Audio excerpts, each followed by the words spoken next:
एक पिता की चिता जल रही है और उसकी छोटी बेटी मालूम है क्या पूछती है, और कितना टाइम लगेगा। अभी और कितना टाइम लगेगा? सोचिए, एक पिता जो अपने बच्चों के लिए क्या नहीं करता है। ये कोई मिडिल क्लास फैमिली से नहीं थे। इनका नाम रतन गुप्ता था। ये मुंबई के बहुत बड़े कारोबारी थे। लेकिन समय बदला, वक्त के साथ इनका दिन ढल गया। 3 साल पहले ये राजस्थान के सोनीपत के एक आश्रम में चले आए अपनी पत्नी को लेकर। लेकिन वहां पर इनकी पत्नी की कुछ समय पहले मौत हो गई उसी आश्रम में।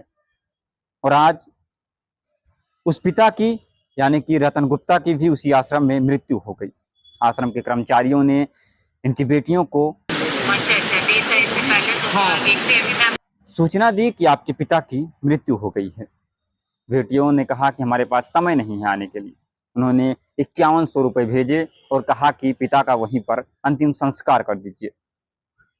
अंतिम संस्कार किया गया। वीडियो कॉल पर बेटियां, उनकी जो छोटी बेटी थी वो वीडियो कॉल पर बात कर रही थी। उसने जब ये शब्द कहा कि और कितना टाइम लगेगा, सोचिए लोगों के दिल पर क्या बीती होगी, उस पिता के आत्मा पर क्या बीती होगी जो पिता पूरी उम्र अपने बच्चों के लिए गंवा दिया। हैरानी की बात तब हुई जब उससे वहां पे मौजूद लोगों ने कहा कि अर्थियां विसर्जित करनी होती हैं, उसके लिए आप कब आ रहे हैं। अर्थियां विसर्जित करने की बात जब आई तब उन्होंने कहा कि उसके लिए भी मेरे पास समय नहीं है, आप लोग ही विसर्जित कर दीजिए। तारीख तक कराना पड़ेगा हमें, या तो आप 20 तारीख से पहले आ जाओ। अच्छा 20 तारीख से पहले तो देखते हैं। अभी मैं आपको बताती हूँ ना। सोचिए, एक पिता जो अपने बच्चों के लिए अपनी सारी दौलत लुटा देता है, अपने जिंदगी भर की कमाई लुटा देता है, लेकिन उसी पिता के अंतिम संस्कार में उसके ही बच्चे नहीं आ सकते। उनके पास समय नहीं, उनके पास वो जो काम पिता ने दिया था उस काम के लिए समय नहीं। सोचिए पिता के उस आत्मा पर क्या बीती होगी। पिता की एक अंतिम ख्वाहिश थी कि हमारे बच्चे, यानी हमारी बेटियां हमारे अंतिम समय में कम से कम हमारे साथ हों। मैं अपने बच्चों के साथ अंतिम क्षण जीना चाहता हूं।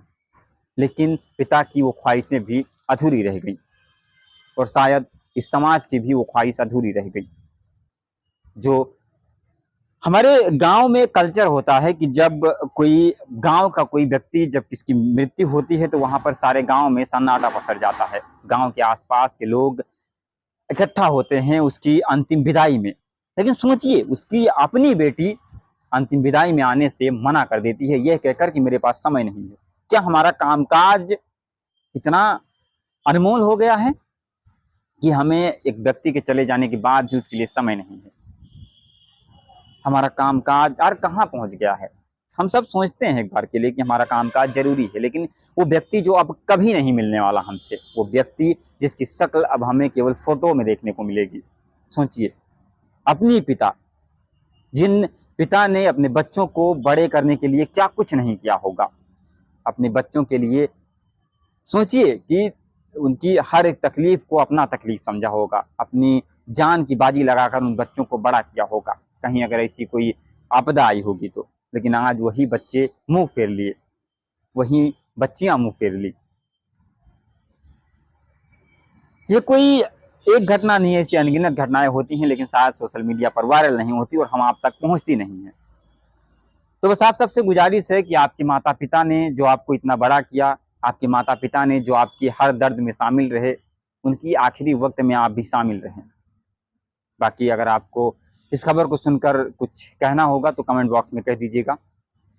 हम क्या ही कह सकते हैं, हम भी उनसे पिता को अंतिम विदाई के लिए उसकी आत्मा को शांति दे, और क्या ही कर सकते हैं।